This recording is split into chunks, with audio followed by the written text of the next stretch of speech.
Hurricanes, hailstorms, tornadoes, and wildfires. These are just some of the weather hazards that displace families and disrupt lives. Many of us are familiar with the scenes of devastation these hazards cause, and the recovery process for affected communities can take months, even years. In the most extreme circumstances, some may never be whole again. This may prompt many of you to ask, what's being done to reduce the risks associated with these hazards? To answer this question, the Insurance Institute for Business and Home Safety presents the Disaster Discussions Podcast. Join me, your host, Armand Brody, as I sit down with professionals in the insurance, science, construction, and resiliency industries who will help us explore the intersection of these hazards with the built environment. We'll bring you in-depth conversations with experts from across the country and highlight how science is engineering real-world solutions for home and business owners to create safer, more resilient communities. Join us for these discussions every month. And to make sure you don't miss an episode, go subscribe to the Disaster Discussions Podcast on your favorite podcast app. We also invite you to engage with us on social media, to ask your questions, share your thoughts, and to learn more about the IBHS mission. From the Insurance Institute for Business and Home Safety, this is the Disaster Discussions Podcast, where we explore the intersection of weather and the built environment. I'm your host, Armand Brody. We're wrapping up a special series of episodes, 4 parts from the SLS conference, the Severe Local Storms Conference in Santa Fe, New Mexico. Hopefully you've had a chance to enjoy episodes 1 through 3. And as we wrap up our 4th episode, we sit down with Dr. Tanya Brown-Giammanco, who is the Director of Disaster Studies at NIST. As we learned about in the previous episode, episode 3 with Jim Ledoux, one of the subcommittees formed to standardize the EF scale focuses on restructuring the available damage indicators and degrees of damage used in tornado damage surveys. Dr. Tanya Brown-Giammanco chairs this subcommittee and has spent her career working towards improving this rating system. Hear how she hopes to do this and how its standardization could help private and insurance industry partners begin to understand the true nature of tornado risk in this country. Dr. Tanya Brown-Giammanco wraps up episode 4, our final episode in this series of extraordinary episodes that we're bringing you on the podcast from the SLS conference. Here it is. All right, everybody, welcome back here to Santa Fe, New Mexico. Again, we're at the 30th Annual Severe Local Storms Conference, part of the AMS conference series. And now we're joined by our second guest for the day. We spoke to Jim Ledoux earlier, and now we have Dr. Tanya Brown-Giammanco, also at NIST. And Tanya there, you're the Director of Disaster and Failure Studies. So thanks so much for taking the time at the conference to join us. Absolutely. Happy to be here. Yeah. So we, just to kind of recap for our viewers, so we had a great discussion talking about the ways that we measure wind and how we scale the damage, right? We want to have a consistent standard. And previously the EF scale that we've used, that everyone is so familiar with, probably the most familiar way that we rate wind speeds. It's a complicated process, but we need something that is more of a standard going forward. And in the past, we have not really had that. We've had so many different new observation methods that are out there for us. We need to find a way to incorporate those, but we kind of have to start from scratch with the scale itself, right? Yeah. So, I mean, the way we've rated tornadoes forever is a damage-based method. And, that's really the best that we could do for a really long time. Mm-hmm. And there was no other way to do it that was systematic and documented. But we know it's not right. Like there's no measurements or anything behind the damage intensity scales themselves. So we've been working for a long time on coming up with ways to standardize both the EF scale, but then several other methods that have really come about in the last 20 years or so that give us a much better chance at understanding the true wind speed as opposed to a subjective damage-based evaluation like you get from the Fujita scale or the enhanced Fujita scale. Yeah, and so but before we get into kind of the nitty-gritty details, let's talk about a little bit your history, right? Because you were previously with us at IBHS, and so and even in your time at Texas Tech University in the PhD program there, that's when this new EF scale was launched. And so it's really that common career thread for you, right? It's one of your things that you're very passionate about. Yes. I actually did my very first damage survey while I was a student at Texas Tech, one day after the National Weather Service implemented the EF scale. Wow. So they implemented it on February 1st of 2007. And on February 2nd, there was a series of tornadoes in Central Florida. So I went with one of the Texas Tech researchers out there, Larry Tanner, and did my first damage investigation at that point. I already knew I was interested in the damage aspects of wind. That's what took me to Texas Tech. But that was my first time in the field. And so getting to use this brand new scale, seeing how it worked, seeing all the things that were so different about it compared to the Fujita scale was really fascinating. And in my dissertation, I actually did use the EF scale to rate damage to houses. Ultimately, I was trying to come up with a methodology to relate what you would see in a remote sensing or an aerial image to what you would relate that to on the ground using the EF scale, degrees of damage, basically. So I've been working with the EF scale for basically my entire professional career. And kind of my first time with this particular committee was still when I was a student. Jim held what he called a stakeholders group meeting back in Norman in 2010. And Frank Lombardo and I drove over there from Lubbock and participated and really got to kind of hear what people were thinking about the scale. It had been out for a few years. Lots of people had comments about its use, places where it was really great, places where maybe it could be strengthened even further. And we all left that meeting kind of thinking, wow, there's some things that we could do to make this cool method even better. But at the same time, how do you actually do that was kind of the question. Do we call up the professors at Texas Tech that introduced the EF scale and say, hey guys, why don't you change it? They didn't really set it up in a way to do that. I mean, I guess we could have, if we had begged Dr. Mehta enough, he probably would have done something else. But, we kind of stayed in touch over the years. And then after the NIST Joplin report came out, there was a recommendation, and Frank was a big part of crafting that, to find a way to update the enhanced Fujita scale, and also very specifically to put in a method to do it, a method that would kind of set up who was the owner, who was going to be doing the process of updating. So I was still at IBHS by that point, obviously, and Jim reached out and said, hey, we're forming this committee and you've been around doing this stuff for a long time. And he originally tapped me into to chair the remote sensing committee. But then we had a couple of things go on, and the person that was tapped to chair the EF Scale Subcommittee actually passed away in the very first few months. So I switched over to take that role on, and then recommended that Arn Wobble move into the remote sensing subcommittee chair. So really, enhanced Fujita scale has been around my entire career, and it's something that was very easy for me to transition from working on IBHS to working on a NIST. It's in NIST core to standardize the way that we do things. We're a standards organization.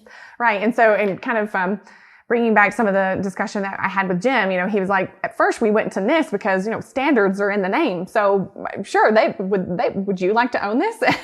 But then he came to know the American Society of Civil Engineers, which is ultimately the group that is kind of owning this, correct? So that they are kind of the parent owner of the main committee. And then we have your subcommittee. So let's talk a little bit about what your subcommittee is specifically looking at. What are some of the main goals? So my goal, my subcommittee has the goal of making the EF scale a standard, number one. So the way that it's written now, the Legacy 2006 publication from Texas Tech is, it's sort of written like a technical report. There's information, there's graphs, there's figures, there's tables, things like that. One thing that it's definitely missing is basically like a procedure or a methodology. So in order to make the scale a standard, that's something that we have to introduce. We have to have definitions for terms. We actually have to define what is a degree of damage. It's kind of implied in the original EF scale, but it's not explicitly stated. So we're defining all of those things. We're coming up with a procedure for how do you actually do it? How do you actually use the scale? And that involves describing to a user that, you look at the characteristics of the building, you look at the associated damage, but you can slide the wind speed in between. We're calling them resistances now as opposed to upper and lower bounds. But we have to tell the user how to do that. We're also making major updates to the DIs, not in the sense of changing the wind speeds very large amounts, but really trying to get to a standardization. One of the easy examples that we can kind of point to is when you look at the 2006 EF scale, if you look at the DI table for houses versus something like apartments or motels, those typically have the same kind of roof coverings, but if you actually look at the wind speed that's listed to cause damage to roof covering, it's not the same between those two building types. But the shingles that are on that building don't care if they're on a house or a motel. It's the same shingle. Right. So we've spent a huge amount of time making sure that we've got consistencies both in the language itself from DI to DI, but also in the wind speeds. So a lot of what we've been doing is very fine tuning, I'd say, of the existing damage indicators. But there's a couple of instances where we've combined them. So instead of elementary schools and then the junior and high schools, we have schools. Right. Jim had mentioned that it's to your point, it's like, do we really need to section them out? We might just discriminate between 1 or 2 story buildings, which are going to have different wind loads, right? So those are kind of changes that you would make. Yeah. And you can deal with that more in the changing of the wind speed amongst the resistance as opposed to needing like a whole new fresh DI. The changes are not that different. The difference between a low rise building, which is like 3 stories high, and a high-rise building that's, 30 stories high, that's a different story. But we've combined the damage indicators where it makes sense to do so. And then we're also introducing several new damage indicators.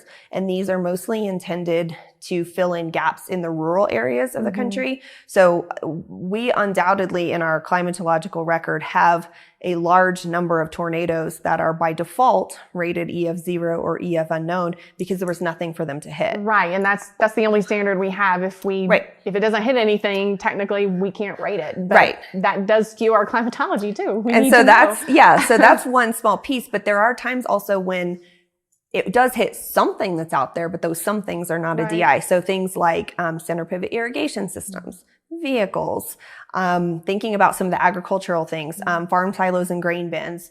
So the Canadians have been using that for a while in the Canadian EF scale, but we're bringing some of those things that might help us fill in those gaps where we currently don't have information to try to give surveyors and weather service personnel in those more rural areas something to base it on.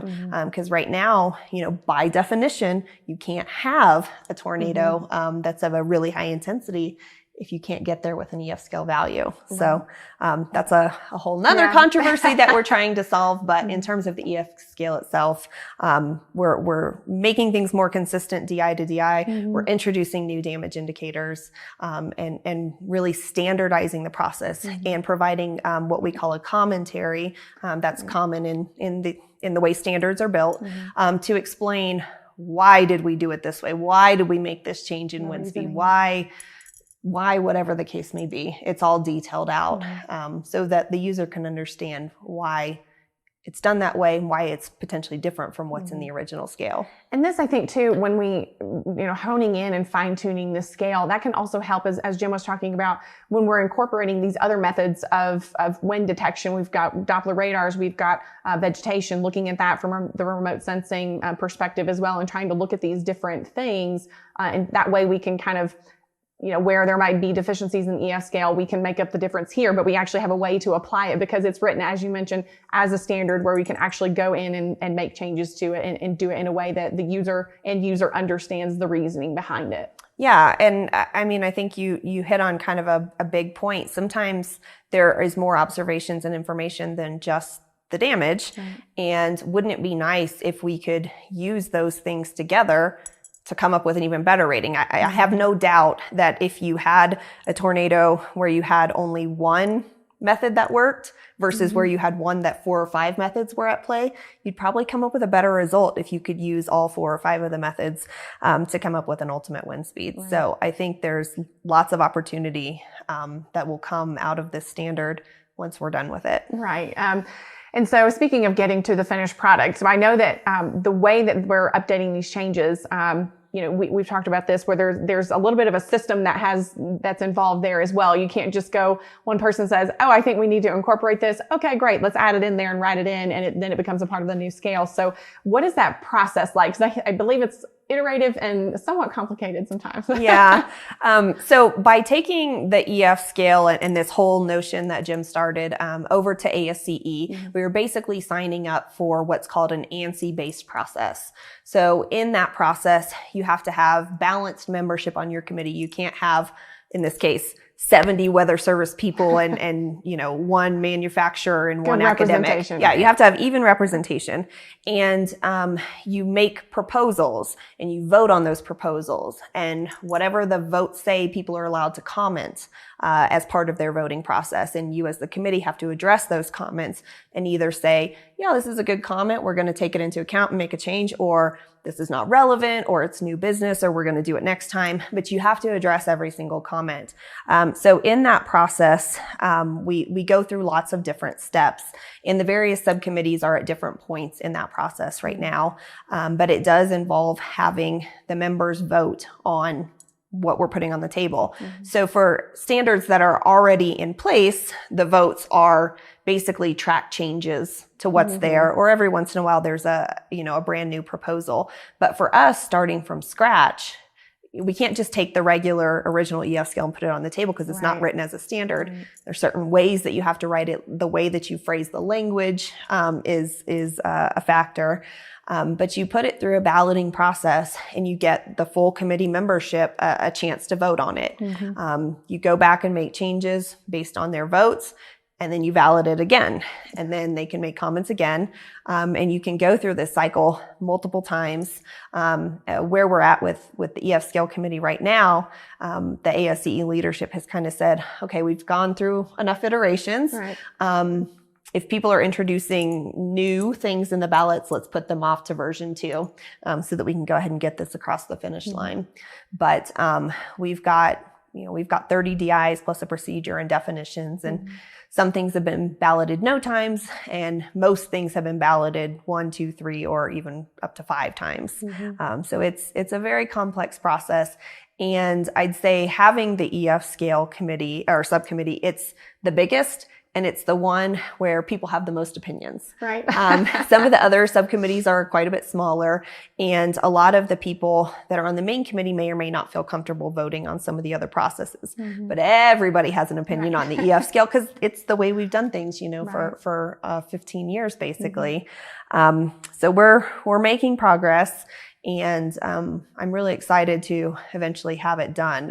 One of my career goals, I don't know if you remember, in my office at Reese at Texas Tech, we had the whiteboard of ideas. One of them that was written on there was to validate or fix the EF scale. And, this is my way to do it. Yeah, I think you're well on your way, and you're definitely in the right position to do that. And so I think it's going to be great. Having learned about all these changes as we've gone through these presentations, here at SLS so far this week. We're only halfway through, and there's still more to go. But seeing all the different pieces that are coming together and kind of getting some of the background knowledge of that, there's a lot of really smart, really passionate people that are working on this. You are one of them. So I think that by working together across all of these groups, are really going to make a finished product that's going to be great in the future. So once we do kind of get that finished product, how do you see this? What kind of changes do you see being resulting from this coming out? I mean, how can people in the private sector and insurance industry try and benefit from something like this? Obviously, the Weather Service, who is going to be out there implementing the scale engineers as they do damage surveys, that's going to impact them. But curious what your thoughts are on the other organizations as well. I mean, I think from kind of the insurance perspective, to me, it's all about the risk. The way that we characterize tornado risk in this country is foundationally based on the F scale and then the EF scale. With the introduction of, and even better EF scale and radar-based methodologies and treefall-based methodologies, I think we're going to have a better look at what the true risk in the country is. It wouldn't surprise me to find out that, I mean, if you think about the classic graph you always see, the highest number of tornadoes is EF0 and it tapers down. It wouldn't surprise me if you actually had some kind of normal distribution where your peak is actually like EF3. Again, by definition, a lot of things get rated EF0 because there's no other opportunity. Now that we're working on getting some of these other methodologies in there, I don't think that'll be the case anymore. I don't think EF0 will be the predominant classification anymore. I think we'll see higher wind speeds, and that ultimately has a big effect on the risk perspective and the climatology of tornadoes in this country. That's where I think the insurance industry needs to be paying attention. Right. And I mean, I had a question there and I just lost it for a second, but, so that's definitely a major positive. And you talked about, the changing risk. How do we think that this could maybe work backwards and start impacting building codes? Because that's something that is baked into the EF scale, right? We have to see not just what the wind is doing to a structure. We also have to consider the structure itself, age, construction practice, location, age of building code. So, given that risk, does that kind of, am I asking the right question? Does that factor back into building codes that way? Well, I think one major difference that you'll see in the new EF scale when it's published is that, again, we're not focusing on this lower bound wind speed versus upper bound wind speed. That's gone away. What we are focusing on is wind speed resistance. So is it weaker than typical resistance? Is it typical resistance? Or is it stronger than typical resistance? And we go through for each damage indicator what that means. Having an understanding of what materials are used, how well those are connected, how well it can go through the load path, transfer those loads, that's the kind of information that will help the user, or that's the kind of information that the user needs to be able to decide, is my wind speed actually on the lower end or is it in the upper end? And I think to some degree that would give a chance to talk about what the true wind speeds are that affect a community. One of the things that you see is that people often believe that the absolute worst or fastest or highest grade tornado affected them, or hurricane, or fill in the blank hazard. But I'm curious to see if once we say, actually, the construction practices here, were weaker than typical, so the wind speed was only this, does that start to trigger some recognition that, oh, so it's not just the tornado that affected how much damage I got, it's the building itself that affected how much damage I got. So I think there's kind of an indirect tie there with the building code aspect. And, there are places where the building code is really strengthened. We just got tornado loads and tornado maps into ASCE 7, which is the mother document of kind of all building codes. And so the attention to tornadoes, I think, is there in the engineering space. And I think the the enhanced Fujita scale additions and what we're doing with that ASCE standard is only going to help in that world. Yeah, and I think you're right. You made a good point about, people, when you get impacted by a tornado, it's a very personal event, and understandably so. When you see some of these images of destruction, where you see how homes wiped off their foundation, we even had someone ask a question, one of the EF scale presentations today, talking about the changes that are going to be made. And they brought back, well, when we see, typically in the past, when we have seen clean slabs, that's an indicator of an EF5.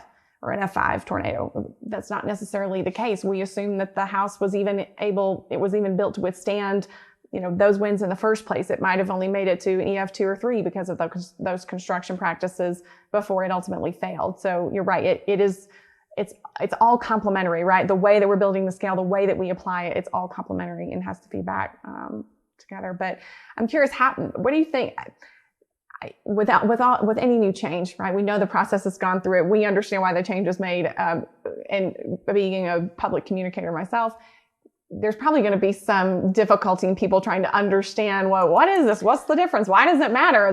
Wait, what is it? Is an EF4 still an EF4? What is the difference? So what do you kind of anticipate down the road with that? I mean, obviously there's a challenge, and that's probably the next step. You may not have thought about that yet. Oh, no, I've thought about it. So I mean, one of the things I didn't mention in terms of kind of the process of creating a standard is we will go into a period that's called the public comment period. And it's literally that. So right now, all the people that are providing input and drafts and edits and things like that are all people that are on the committee. People from the public are welcome to come to the meetings, but they don't get to vote. When we go to public comment, the whole world can comment. And so I can kind of imagine that the number of comments that come in for the EF Scale chapter will probably be significantly higher than all the other chapters put together. And again, we'll have to address all of those different comments. I think a lot of people will have a lot to say about what we're doing. But I mean, foundationally, there's a couple things that we're not changing. The EF number itself we're not changing. So the wind speeds that are EF1 and the wind speeds that are EF2, those are going to be the same. We're not changing that. The places that we're making the changes is in the DIs. And we're not making crazy changes. Like, we're not suddenly saying that some degree of damage that used to take 75 mile per hour wind is now taking 130. Like, these are like 5 and 10 mile an hour tweaks where we've learned a little bit more, or where we're trying to, again, bring kind of a systematic nature between different damage indicators. So I hope that people will see the value in what we're trying to do, that we're trying to make it make more sense. When the EF scale was created, it was the wind speeds themselves were basically created by 6 guys who were shown photos and said, what wind speed do you think it takes to create that damage? And they kind of took an average of what those 6 guys said. Now we've got hundreds of people involved. We do have more data and more information that's been collected using the EF scale. We do have some of these cases where there are, wind speed measurements that have been nearby that can help refine. So I hope that people, instead of latching onto the fact that there's changes, will latch onto the fact that there's a reason for the changes. It's not just we said, let's see if we can shake things up. We tried to be very conscious about the changes that we're making.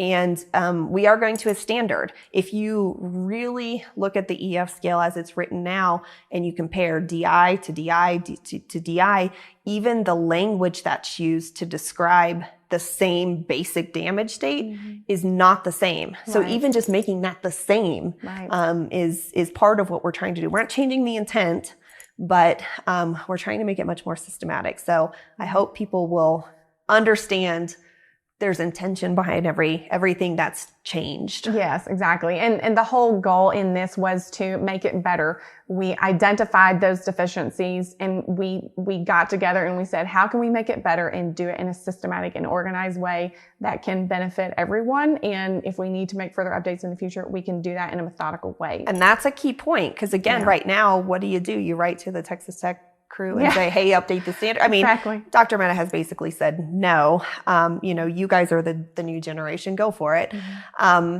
Now, by establishing it in ASCE, when we're ready to do version 2, you could submit a proposal and say, you know what, there's this new damage indicator, or I want to propose a damage indicator for corn, and you show some wind speed tests on corn and how they create damage. You got a proposal, you get people to buy in and vote for it, and boom, you're part of the standard. And ASCE requires a process every 5, 6, 7 years to refresh the standard. So there will be opportunity to make additional upgrades and changes throughout its life. Now it kind of lives forever. There will be a way to constantly change it as we learn more. And that's a good point that I want to end on. It's like, we're in science, that's our goal, is to learn more. That's what every single presenter has been out there doing this week. They're learning more, sharing those results, and collaborating so that we can all learn more and make things better. And that's ultimately what we're all trying to do, to ultimately make homes safer. That's our goal at IBHS. That's your goal. That's a lot of our goals here. So well, it's been great and very enlightening talking to both you and Jim. I think you've both brought really great perspectives, and hopefully our audience really gained a lot of insight. I know I personally have, kind of hearing about the history of everything and the methodical nature to this and what we hope that it's going to bring in the future. So I just want to thank you and also Jim Ledoux for joining us today. We've learned a lot. We'll have you guys back. Hopefully, I told Jim, I was like, we'll have to have you guys back when it's done and published and it's out, and we'll all be popping champagne. Yes. It's been a long journey, but I mean, it's one that I think, both of us as individuals are totally dedicated to. You wouldn't put in this amount of work if you weren't. So it's been a pleasure to work on it for really almost 15 years in various ways. And I'll be really excited to get it out. Yeah, awesome. Well, we'll be very excited to see it, and I know the viewers and listeners will be as well. So, I just want to thank all of you viewers and listeners. Thank you so much for joining us here from Santa Fe, New Mexico at the SLS conference. And don't forget to check out our next episode on the Disaster Discussions podcast. We've got much more where all of this came from, so we'll hope you'll tune in next time. But for right now, we'll see you later. Thank you.